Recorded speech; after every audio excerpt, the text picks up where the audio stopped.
L'enthousiasme suscité par le paiement des bourses scolaires au bon milieu de cette semaine a presque fait oublier à l'opinion publique les propos tenus par Gervais Onyan, ancien candidat à l'élection présidentielle pour le compte de 2023. Fait de hasard ou signe du temps? C'est la grande question. Décidément, alors qu'on pensait l'entourage du président de la transition, le général de brigade Brice Clotaire Oligui Nguema, au travail et en volonté de l'aider à mener à terme l'œuvre de restauration de la République annoncée, la réalité nous oblige à constater que nombre d'entre eux, et notamment ses illustres collaborateurs, sont préoccupés au maintien d'un ordre socio-politique qui favorise la continuité et tout ce qui la caractérise. Voilà que l'ancien directeur de cabinet d'Ali Bongo, alors qu'il était encore de la défense, lors d'une allocution devant les partisans du parti dont il est le président fondateur, a invité l'actuel locataire du palais de bord de mer à se porter candidat à la possible élection présidentielle de 2025. Même à vouloir banaliser pareil acte, le contexte nous oblige malheureusement à constater son indécence.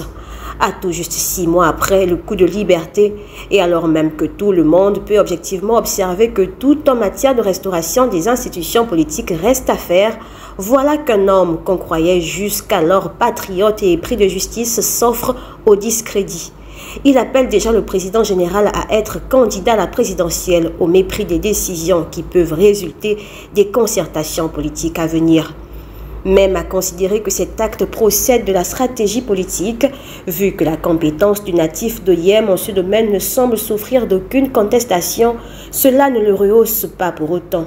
C'est tout du moins l'avis partagé par l'actuel 4e vice-président de l'Assemblée nationale, Geoffroy Foumbula Libeka, qui dit « À 5 mois de la transition, inadmissible que certains passent le plus de leur temps à appeler à la candidature du président de la transition au lieu de travailler à la restauration des institutions. Il faut mettre fin à ces comportements honteux que je condamne avec la dernière énergie », a-t-il déclaré. Que cet appel à candidature vienne de lui seul ou qu'il soit voulu par le principal concerné, il donne au moins à voir la réalité d'un pays dans lequel les élites ne s'embarrassent pas de vouloir incarner des valeurs honorables.